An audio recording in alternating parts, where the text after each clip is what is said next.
The guards at the military base gate had seen their share of pretenders. Men in thrift store uniforms, young boys wearing medals they had never earned, strangers spinning tall tales to gain access. So when an older man in a worn jacket, faded cap, and boots that had long lost their shine approached the checkpoint, the young guards exchanged knowing looks. His stride was steady, but his clothes told a different story. Not the crisp image of an officer, not the polished pride of a serviceman on duty, just a tired figure carrying memories no one else could see. "Sir, you can't come through here," one guard barked, suspicion lacing his tone. The man stopped, said nothing, and slowly reached into his pocket. They thought he was fumbling for some fake ID. Instead, he pulled out something that made even their hands hesitate. A weathered military card, edges bent, ink faded by decades of time. But before they could dismiss him as a fraud, the base commander, an imposing general, stepped forward. He looked at the man, froze, and then did something no one at the gate expected. He raised his hand in a sharp salute. Because this was no ordinary visitor. This was a forgotten hero. The young guards stiffened when they saw the general's salute. They had only been on gate duty for a few months, still new enough to think they could read people at a glance. To them, this man had looked like another imposter, someone chasing recognition without having earned it. But the sudden respect shown by the general shattered that assumption. "Open the gate," the general ordered quietly. His voice carried the kind of weight that silenced questions. The guards stepped aside, still confused. The old man gave a slight nod, his eyes calm, as though he had been through far greater tests than suspicion at a checkpoint. His jacket remained unbuttoned, the patches frayed, but there was something about the way he carried himself. His back was straight, his steps deliberate. Every motion hinted at discipline burned into muscle and bone. Inside the base, whispers spread quickly. Who was this man? Why would the general, a man known for his strict formality, personally salute him? The truth was buried in decades of silence. This man, once a young soldier, had lived through moments most people only read about in history books. He had seen battlefield courage at its purest, soldier sacrifice in its rawest form. He had been part of missions that never made headlines but had saved countless lives. Yet he had walked away with no parade, no recognition, no audience to applaud his heroic acts. That was the story of so many veterans, forgotten heroes whose contributions faded into the shadows of time. His name was Sergeant David Cole. Years ago, he had been the backbone of his unit, the man others turned to when things seemed impossible. He wasn't the loudest, nor the one who chased medals. He was the steady hand, the quiet protector, the soldier who carried more than his share so others could make it home. But time has a way of erasing even the greatest sacrifices. After the wars ended, David Cole disappeared into civilian life. He didn't speak of his battles. He didn't wear his uniform to be noticed. To neighbors, he was just a quiet man working odd jobs, fixing fences, and walking alone. Few knew he was a decorated veteran. Even fewer knew of the night that had changed the course of his entire battalion. The guards at the gate couldn't have known any of that.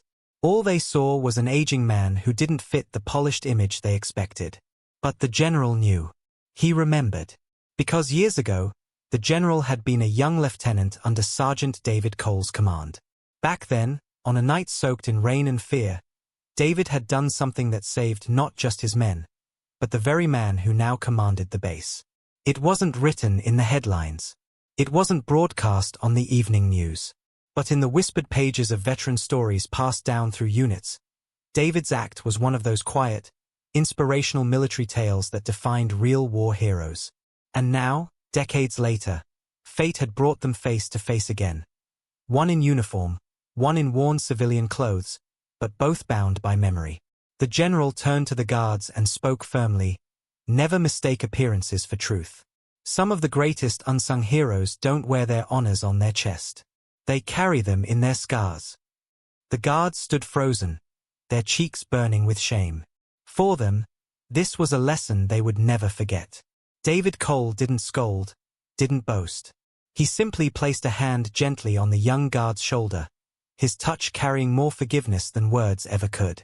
That was who he was, a man who lived his heroism quietly, without demanding recognition. But the question remained. Why had he come to the base after all these years? As he walked alongside the general, his voice finally broke the silence. It was rough, weathered by time, but steady. "I didn't come for medals. I didn't come for praise," he said softly. "I came because there's a promise I still haven't kept." The general slowed, his brow furrowed. He knew that tone. He had heard it in foxholes and ruined villages, when men spoke of promises whispered to brothers who never made it home. David's story was about to unfold, not just for the general, not just for the young guards, but for everyone who still believed that some heroes, no matter how forgotten, deserved to be remembered. Because behind that gate, on this ordinary day, a story of battlefield courage and soldier sacrifice was about to be told once more. And it would shake the base to its core. The rain had been relentless that night. Sheets of water poured from the sky, turning the ground into thick mud that clung to boots and slowed every movement. The jungle smelled of smoke, damp earth, and fear. For the young lieutenant, now the base's general, it had been his first real taste of combat. But for Sergeant David Cole, it was just another night where lives depended on steady nerves and sharp instincts. They had been ambushed. The convoy was meant to deliver supplies to a forward position, a lifeline for soldiers running dangerously low on food and ammunition. But halfway through the valley, the world erupted, explosions ripping through trucks, gunfire lighting up the darkness, chaos swallowing order in an instant. Young men screamed for cover, ducking into ditches, firing blindly into shadows. The lieutenant had frozen, his training colliding with the raw terror of combat. He remembered gripping his rifle so tightly his knuckles turned white, but his body refused to move. And then he heard a voice. "Stay low. Follow my lead." It was David Cole. Calm, commanding, steady as a rock. While bullets cracked through the air, he crawled forward, rallying men with simple, direct orders. His presence cut through the panic like a lighthouse in a storm. "On me. Cover left. Keep moving." Even under fire, he was thinking not of himself but of everyone else. Every step he took was calculated, shielding the weakest, guiding the lost. He dragged a wounded private out of the mud, hoisted him onto his shoulders, and carried him while still directing his squad. The young lieutenant followed, heart pounding, eyes fixed on the man who seemed unshakable. That night, David wasn't just a sergeant, he was the glue holding them together. But the ambush wasn't over. From the ridgeline, enemy machine guns rained fire onto the trapped convoy. Each second was another step closer to annihilation. The men were outnumbered, pinned down, and nearly out of ammunition. Survival seemed impossible. David assessed the scene with quick, practiced eyes. Then he made a choice. "We can't stay here," he muttered, more to himself than anyone else. "If we don't take out that gun nest, none of us make it." The lieutenant remembered shaking his head. "It's suicide," he had whispered. But David didn't flinch. He simply looked at the terrified officer, gave a small nod, and said, "Then let me be the one to do it." It was a moment of pure soldier sacrifice, where one man decided his life was worth less than the survival of his brothers. He knew what it meant. He knew what it would cost. And still, he moved. David crawled through mud and rain, his body pressed against the earth as rounds kicked up dirt inches from his head. Inch by inch, he closed the distance to the ridge. Every man in that convoy held their breath, watching, praying. The lieutenant, frozen before, felt something stir inside him. Watching David's bravery lit a fire in him that training manuals never could. Then came the explosion. David had reached the nest. He hurled grenades with precision, silencing the machine gun with a roar that shook the valley. Flames burst into the night, and for a moment, everything went still. The convoy lived. Men scrambled to regroup, wounded were pulled to safety, and under the sudden gap in enemy fire, they pushed forward and broke through. Dozens of lives were saved in that single act. When David returned, limping, blood running down his arm, the men looked at him differently. Not as just a sergeant. Not even as just a leader. But as something greater, an unsung hero who had carried them all on his shoulders. For the young lieutenant, that night was burned into memory. He had seen battlefield courage in its truest form. He had seen what it meant to put others before yourself, to risk everything so someone else could see another dawn. Years later, when promotions and medals decorated others, David Cole quietly disappeared into the background. He never spoke of what he did. He never chased recognition. But for the men who lived because of him, he was unforgettable. And for one young lieutenant, who would one day rise to be a general, he was the reason he was alive. Back at the base gate, decades later, the general looked at David and remembered every detail. The rain, the mud, the fear, and the moment one man's sacrifice changed everything. The guards couldn't have known. How could they? To them, he was just an old man in a faded jacket. But to the general, he was the reason he still breathed. And now, the question weighed heavily. What promise had brought David back after all these years? Inside the base, the general led David into his office, away from curious eyes. The room was lined with framed photographs, awards, and the symbols of a long military career. But David's eyes didn't linger on medals or plaques. Instead, they rested on a single photograph near the desk. A black and white image of a young platoon standing together, smiling despite the mud and exhaustion of war. David said nothing for a moment, his hand lightly brushing the frame. His silence carried the weight of decades. The general broke it softly. I never forgot that night. None of us did. But why come back now, after all these years? David lowered himself into the chair, his old bones stiff, his movements slow. His cap remained in his lap, his fingers tightening around it as though gripping the past itself. There was a boy, David began, his voice gravelly but steady. Private First Class Aaron Mitchell. Youngest in the unit. He couldn't have been more than 19. The general nodded slowly.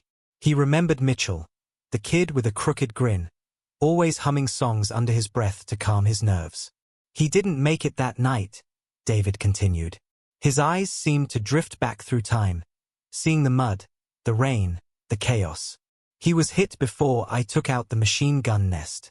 I dragged him as far as I could, but he knew. He knew he wasn't going to make it. David's jaw tightened. His weathered hands trembled slightly as he spoke the next words. He made me promise.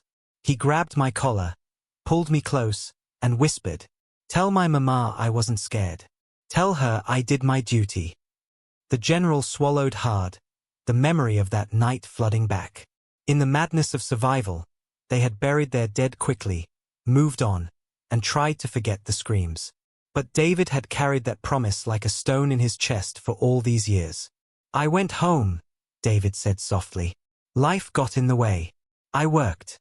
I aged. I told myself I'd get around to it. But I never did. And every night since, I've seen his face. I've heard his voice. That boy gave his life, and I didn't keep my word. The room went silent. The hum of the bass outside, the faint ticking of the clock, it all seemed distant, drowned beneath the weight of David's confession. The general leaned forward, his eyes full of something rare for a man who had led troops into battle. Sorrow. So you came back, to find her? David nodded. I heard she might still be alive. I need to tell her, before it's too late. A promise to a dying soldier. It's not something you can leave unfinished. The general felt a lump rise in his throat. He had seen bravery, sacrifice, and countless acts of courage. But this was something different. This was battlefield courage carried into civilian life, a soldier's sacrifice extending beyond the war itself. This, he thought, is what people don't understand about real war heroes. It's not just about the battles fought overseas. It's about the weight they carry home. The guards who had stopped David at the gate would never know the depth of this story unless someone told it. They saw an old man. The general saw a man who had lived with honor, burdened by a single unkept promise for nearly half a century. Sergeant, the general said firmly, we'll find her. Together. David's eyes glistened, but he quickly blinked the emotion away. He wasn't a man to cry openly. He had buried too many brothers, seen too many nights filled with fire and screams. But in that moment, He allowed himself the smallest relief, a faint nod of gratitude. The general picked up the phone, calling his adjutant. "I need records pulled immediately. Family of Private First Class Aaron Mitchell, KIA. Cross-reference civilian addresses. This is priority." The young officer on the other end responded with confusion. Why was the commanding general personally handling the case of a long-dead private? But his tone left no room for questions. Hours passed as files were searched, digital records combed, and phone calls made. Meanwhile, David sat quietly, his hands folded, his gaze far away. He wasn't in the office anymore. He was back in the mud, holding the hand of a dying 19-year-old who had asked him for one last gift. At last, the adjutant returned. "Sir, we found her. Still alive. Living just 2 towns over." David closed his eyes, whispering a prayer of thanks. The general stood, his voice steady. "Then let's go." And so, the two men, once a sergeant and a lieutenant, now an old veteran and a commanding general, set out together. One to fulfill a promise long overdue, the other to honor the man who had once saved his life. As they drove, the general kept glancing at David. The lines in his face, the scars etched into his skin, the quiet strength in his posture. This was the image of the forgotten heroes he wished every young soldier could see. Not polished uniforms, not glittering medals, but a man who lived honor through action, even when no one was watching. David finally broke the silence. "You know, I'm not afraid of dying. Haven't been for a long time. But I couldn't leave this world knowing I left his words unspoken." The general nodded. "And when you tell her, Sergeant, you'll be keeping that boy alive. His courage, his sacrifice, it will live on through your words." The car continued down the road, the weight of history riding with them. Neither man knew what awaited at the end of their journey, but both understood one thing. This wasn't just about one soldier's promise. It was about all of them, the countless veterans who carried silent burdens, the untold veteran stories that deserved to be heard. For the first time in decades, David Cole felt the promise within reach. And in that moment, he was no longer just a man haunted by the past. He was a soldier again, on a mission. The car pulled up to a modest little house at the end of a quiet street. White paint peeling from the walls, an old rocking chair swaying gently on the porch, and a flag, faded but still proud, flying from a wooden pole. David Cole sat motionless in the passenger seat, staring at the home. His hands trembled, not from age, but from the weight of the moment. 50 years, he whispered. "I've carried this for 50 years. The general placed a steady hand on his shoulder. "Then let's carry it together. You don't have to do this alone." David nodded once, then opened the door. Each step up the porch felt heavier than the mud-soaked battlefield he had once crossed. He knocked gently. Moments later, the door opened. Standing there was an elderly woman, frail but graceful, her hair silver, her eyes tired yet warm. She looked at David and the uniformed general beside him, confusion flickering across her face. "Mrs. Mitchell?" David asked softly. "Yes," she answered cautiously, clutching the edge of the door. David removed his cap, holding it to his chest. His voice trembled as he spoke. My name is Sergeant David Cole. I served with your son, Aaron." Her breath caught. Her hand went to her mouth, eyes instantly brimming with tears. "Come in," she whispered, her voice breaking. They entered the small home. Photographs lined the walls, pictures of a smiling young man in uniform, forever frozen at 19. On the mantel sat a folded flag in a wooden case, surrounded by yellowed letters and medals that hadn't been touched in years. David's eyes lingered on the photos. "That's how I remember him," he said softly. "Always smiling, even when things were hardest." Mrs. Mitchell's lips trembled. You were there." David swallowed hard. "Yes. I was with him the night he paused, struggling to continue. The night he gave everything." She reached for a chair, her body weak, and the general helped her sit. David sat across from her, cap still pressed to his chest. "Before he passed," David began, his voice raw, he grabbed me and made me promise. He wanted me to tell you he wasn't scared. That he did his duty. That he thought of you until his last breath. Tears streamed down her face. She covered her mouth with shaking hands, sobs breaking free after decades of silence. David's own eyes filled, his voice breaking. I should have come sooner. I should have kept this promise years ago. I'm so sorry it took me this long. But Mrs. Mitchell reached out, placing her frail hand on his. No, Sergeant. You kept your word. You came. That's what matters. The room was filled with quiet sobs, but also with something else, peace. After years of carrying unspoken words, after nights haunted by memory, David had finally delivered his message. The general stood quietly in the background, his chest tight, watching two lives stitched together by love, loss, and duty. To him, this was more than a moment between a soldier and a mother. This was a living example of why veteran stories must be told, why military tribute is not about medals or parades, but about promises kept and sacrifices remembered. Mrs. Mitchell's tears softened into a trembling smile. Thank you, Sergeant. Thank you for bringing my boy back to me. In your words. David bowed his head. For the first time in decades, the weight on his shoulders eased. The promise had been fulfilled. The general stepped forward then, kneeling slightly before Mrs. Mitchell. I owe your son my life. And I owe this man, he gestured toward David, my career, my very existence. He is one of the unsung heroes of our nation. He is the reason many of us stand here today. Mrs. Mitchell looked between them, her tears falling freely. Then don't let people forget. Tell them who he was. Tell them who all of them were. The general nodded solemnly. We will. As the sun dipped outside, casting golden light through the window, David Cole stood slowly. He placed his cap back on his head, saluted the folded flag on the mantel, and whispered, Rest easy, brother. I kept my word. When they left the house, the evening air was cool, and the stars had just begun to appear. David walked slower now, but lighter somehow, as though the burden he had carried for half a century had finally been laid to rest. The general walked beside him, silent but full of respect.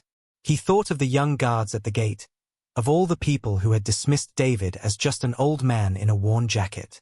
They didn't know they were in the presence of a real war hero. But now, he vowed, they would know. Back at the base, the general gathered his men. In front of hundreds of soldiers, he told the story of the night in the valley, of the 19-year-old who never made it home, and of the sergeant who carried his words across 5 decades to deliver them to a mother's heart. The soldiers listened in silence, many with tears in their eyes. And then, in unison, they rose to their feet and saluted David Cole. For the first time, he was recognized not for glory, not for medals, but for the quiet hero he truly was, a forgotten hero whose courage reached far beyond the battlefield. David didn't seek the applause. He didn't stand taller for the recognition. He simply nodded, his heart full, his promise complete. And in that moment, the base, the soldiers, and the nation itself gained something priceless. A reminder that real war heroes aren't always the ones history books remember. Sometimes, they are the ones who carry burdens in silence, fulfill promises in secret, and leave behind legacies of honor. Let us never forget the forgotten heroes, share their stories, honor their sacrifices, and keep their promises alive.